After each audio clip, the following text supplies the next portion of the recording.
Welcome to SF Commercial Property Conversations with Bruce Bean, where Bay Area investments meet expert insights. Get ready to unlock the strategies of commercial real estate success. Today we have Margot Murphy with us, and Margot is a business transaction broker. So a little bit different from a commercial real estate agent. She deals from business to business, selling businesses, and I assume you also represent some buyers along the way. So buying and selling businesses. And so Margot, it's great to have you on. I'd love to know a little bit more how you actually got into this business. Thanks, Bruce. I've been an entrepreneur my whole life. I'm a journalist by trade. That's my degree from eons ago in college. My son runs our second generation family construction company out in Micronesia. And I'm very fond of contractors, construction. I sell quite a bit of construction because of that. And I've also been in real estate. I've had a brokerage license since the late 80s in the state of California. Worked in REO, real estate owned, primarily residential during the last financial crisis, 2008 through 2011, right around there. Sold over 400 residential owned, real estate owned properties, and marketed and managed those for loan servicers like your Wells Fargo's and Chase's, Bank of America's in the state of Oregon. And then when that whole process was finished in about 2012, I was not keen on sitting at a dining room table and vying for a residential listing. So I was transitioning also out of a training company that I created 60 informational products for in residential REO and valuation of commercial and residential distressed real property. Marketing kits, transaction kits, HUD-1 calculator kits, foreclosure guides, that kind of thing, 60 different products. And did workshops and live events for over 8,000 realtors nationwide. So I was transitioning all out of that distressed segment of real estate, which I think many of us look back on in the late 2000s and wish we had bought real estate or more real estate at that time. Yes. Do we agree? Yes. Yeah. Yes, of course. Yeah. I sold a lot of it. I'm sure a lot of people benefited. But when that process was over, I said, gosh, and I'm a creature of reinvention. I'm a worker bee and a people person. And I was ready for something different. And that's when I ventured into business brokerage and being, a lifelong entrepreneurial spirit and really loving business in general. This was a good fit for me. So I transitioned into learning this game of business brokerage and have been doing it about 9 years now. And about 4 years ago, I created Sage Advisory Group, and I am principal owner of my own firm. I transact typically 2 to 15 million revenue companies. Like I said, a lot of construction companies in all the different trades. I recently sold a electric vehicle charging station contractor. Oh, So they go around the state, primarily working for Southern California Edison, SCE, and designing and installing EV charging stations. So, from that kind of company to commercial painting companies, I sold a company that their strong suit was working in the industrial space, painting hospitals and clinics. wow. So, yeah, and very fun to put these kind of companies, learn about these companies, put them together. I love the packaging portion. Like I said, I'm a journalist by trade. So I love writing and creating and formatting the compelling narrative and the content. The marketing is stellar. I captivate literally hundreds of interests on my listings. And, I really, in the end of the day, I'm a strategic matchmaker. I bring my valued seller clients together with the right kind of buyer. And in the end, it's their choice. It's their company, and they're going to choose who they're going to sell to. These two parties are going to be matched up, buy side and sell side, however that transaction ends, potentially, definitely weeks, if not potentially months. And so it's important that I help to vet the buyer interests who will fit nicely with, what I think my personality of my seller is. It's you got to show us the money, of course, that's important, but experientially who they are and how those personalities mesh and the legacy that will continue based on that buyer is important to sell side.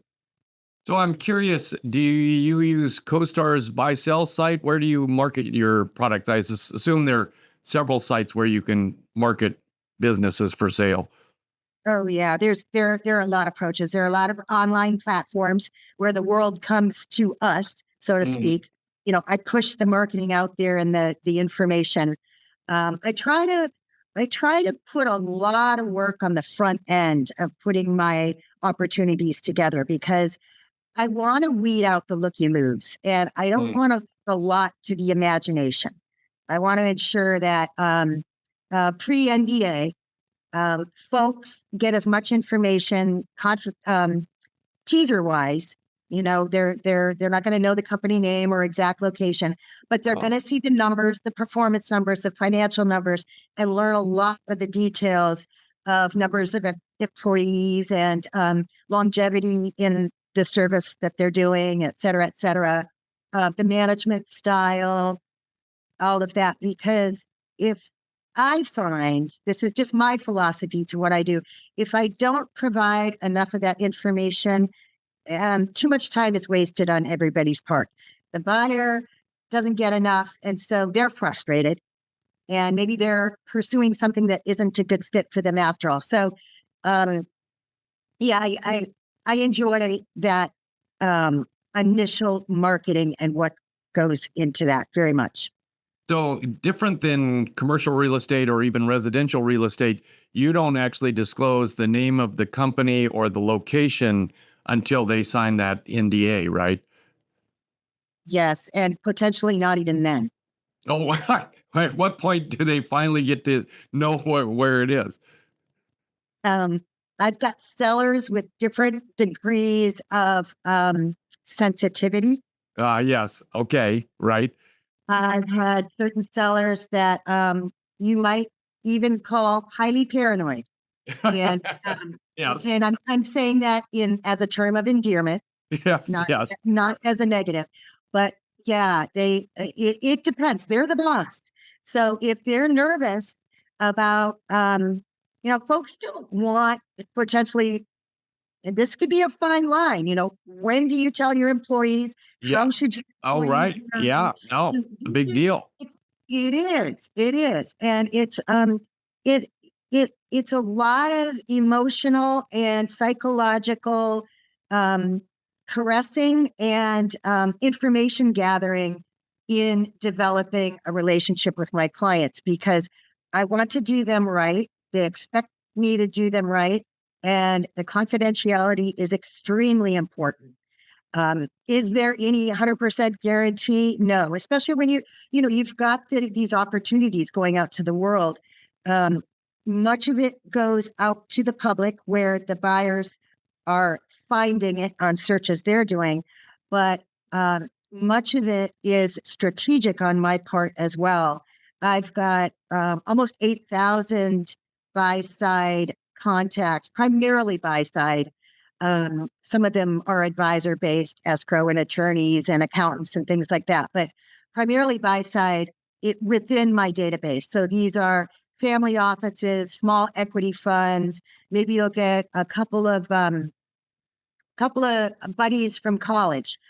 15 years ago, they graduated and they went into, working for corporate, and they've amassed a little bit of money or a lot of money, and they have different skill sets. They're already friends, and they say, "Hey, let's bail out from corporate and start buying up some companies." And so, I've got buyers like that. Um, there's all different sorts, individual buyers, like I said, family offices, which are more structured and more evolved than your individual buyer. And those are strategic outreaches that I do outside of just public offering of information. Well, so do you ever sort of get into this gray area of being sort of a venture capital? Do you ever fund an early company that, no, you don't get into that side of the I equation? don't. I don't. There's other folks that specialize in that, and I I'm great. I'm excellent at what I do, which is marketing and transacting sale of small privately held companies, primarily in those industries that I told you. I have great, I'd say 90% plus closing ratios, successful close ratios Oh, when I take to market, sell. And my seller clients can rely on that. I try to stay in my lane. Um, I want to appreciate what I'm good at, and I'm confident at it. So I stick with that, and I leave the other aspects to other folks within my team who can be part of what needs to be done. so do most of these companies that you're selling, are they 10 years old, 50 years old? I assume that they're fairly mature companies. Yeah, I mean, they can be any length of operation. I've got a non-emergency medical transportation company right now. Mm. What they do is they take Medi-Cal, Medicare patients, and some private clients to dialysis appointments, doctor appointments. They've got gurneys and stretchers. They're non-ambulatory, and there's a whole market for this in medical services. They have only been in operation 3 years. Oh, And okay. so it could be a little tricky, when they're that young of an operation. There's just so many moving pieces of what really makes a great company. There's good and average companies, and then there can be really great companies. And when they've got a lot of those aspects, which contribute to high quality management in place, longevity, um, quality of employees, and how long those employees Mm. have been in service. Um, how hands off the owner is in the operation. Do they have management in place that can slot in and take over for them? Or is the management the brand and the face of the company? And if they walk away, what is that going to look like? How clean are the financials? Yeah. Uh, how buyers don't want to see a lot of personal expense run through the company by owners. And when owners nitpick that, I had a commercial landscaping company, and he ran through hundreds of thousands, if not seven figures, um, into building a ranch up in Montana. And his own personal, and he ran that through his company. He said, "Well, look at all the money this company makes." And then when you put the worksheet together, the EBITDA discretionary earnings worksheet together, you've got, 6, 7 figures added back on to that bottom line. And, it kind of makes people scratch their head a little bit. So there all of these very cursory aspects that I'm talking about are huge to how a company can be interpreted and, analyzed. Yeah. Well, and we talked earlier about the different types of buyers. I found that fascinating. Maybe you could tell us a little bit more about that. Yeah. There are two main types of buyers. Um, One is the financial, and the financial buyer is just that. They are specifically interested in the financial performance numbers of the company. So these would be equity funds. Um, they will always want a good deal, and they're going to um, not be worried so much about the performance of the company, how it's operated, anything like that, because they're going to know that they can come in and do that themselves. They just want to see the numbers and see how it performs.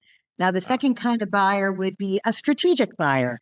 And those are the kind that are looking for more of an add-on or a bolt-on to what they're already doing, something in a similar industry where they can easily scale and grow through bringing on new or additional employees, bringing on expansive more amounts of customers, expanding their geographic reach.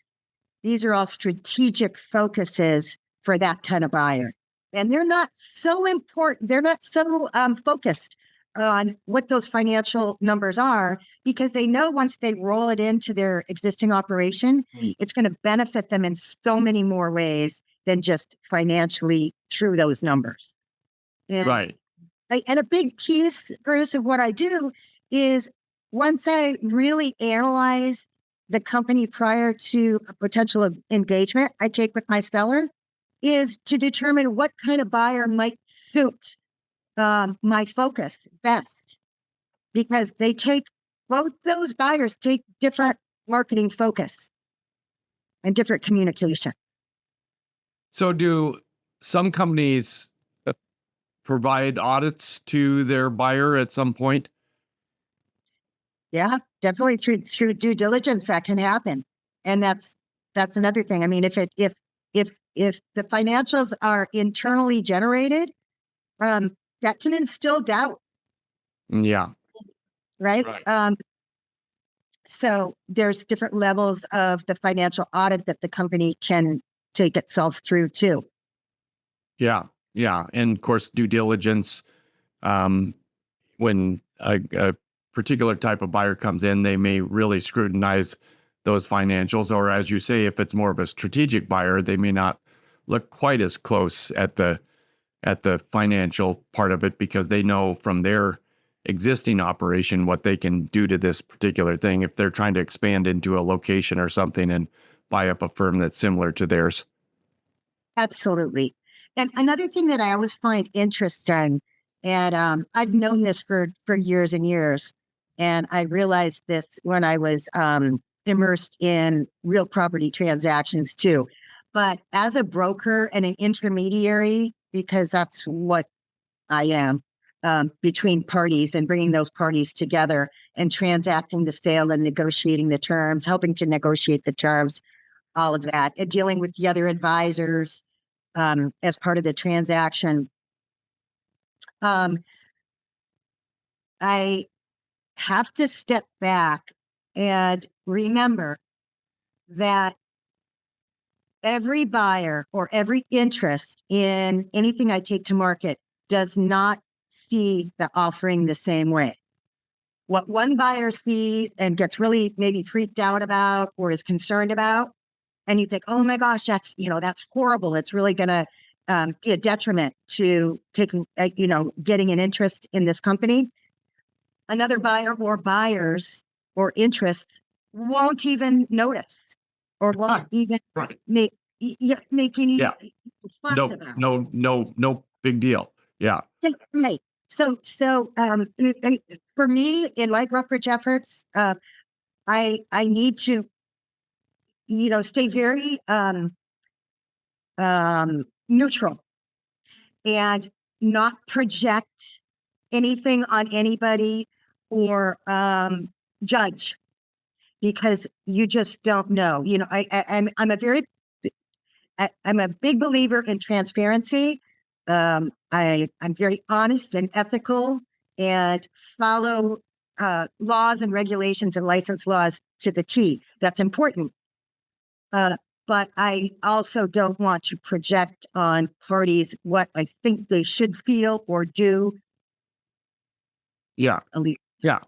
No, I understand completely. It just, may be totally different from buyer to buyer, and you don't want to necessarily throw one buyer's problem into another buyer's consciousness. But anyway, And in the same regard for sellers, because they can't go into every potential engagement on different companies and expect every seller to perform or have the same performance metrics in place that another company has or would. so that actually leads me to the question of, so there's all different types of companies. There's sole proprietorships, there's LLCs, there's corporations, there's S corps. So what happens with all of that?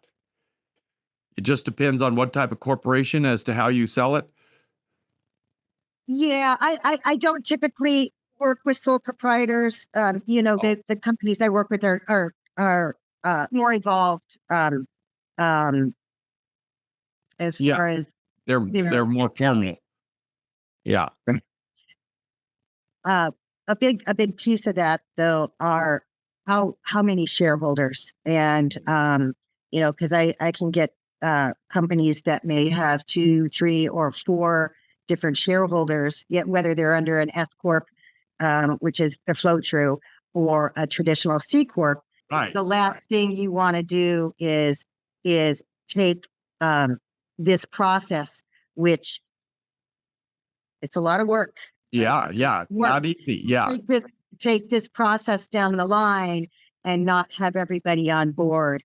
Even the spouses of the shareholders, Oh, yeah. they need to be on board too, because there can be. So that's curious. So do you end up getting all the shareholders and all the spouses to sign off on the listing agreement? Not necessarily on that form itself, but Yeah. there are authorization forms that. That they have to kind of sign off on, because I'm sure the last thing you want to do is get down to the closing and find out that one shareholders doesn't want to sell, and I suspect that's probably happened. And then what do you do? Yeah, I'm sure it has. It hasn't happened to me, but I'm sure it happens. yeah. Oh, that's good. Okay, well, that's encouraging to me that there is a methodology that works, that so you don't end up in that particular situation. I know in commercial real estate, if you have multiple owners, sometimes it can get dicey trying to get everybody to sign off on the escrow and so forth. So Yeah, and it boils down to transparency too. yeah, everybody has to be. Yeah. Bottom line, everybody needs to know what's going on. So a formal document signed by all is just that. It's a formality, and it's important. Yeah. Well, that's fantastic information. For those in the audience that want to reach out to you, where would they find you? My website is right there, and my phone number, if you want to call me, I'd love to hear from you. 949-630-5577. And my email is Margot, my first name, @sageadvisors.biz. So fantastic. So if you're thinking of selling your business, get a hold of Margot for sure. And your territory, just so people know, from kind of Northern California, Sacramento down to San Diego, how far do you go? You typically don't go as far as San Diego, but Orange County, LA, Riverside counties, San Bernardino County, and then I'm up in the Sacramento and East Bay, far East Bay area of Northern California too. Cool. All right. So yeah, you have 3 offices in Sacramento, Long Beach, and Palm Springs. Is that correct? Yeah. Well, cool. It's been great fun to talk to you, and I look forward to talking to you again down the road here. Thank you, Bruce. I appreciate the time very much. It was nice. That's a wrap on today's journey through the SF commercial real estate scene. Ready to share your story? Visit sfcommercialconversations.com/guest. Your insights could lead the next conversation.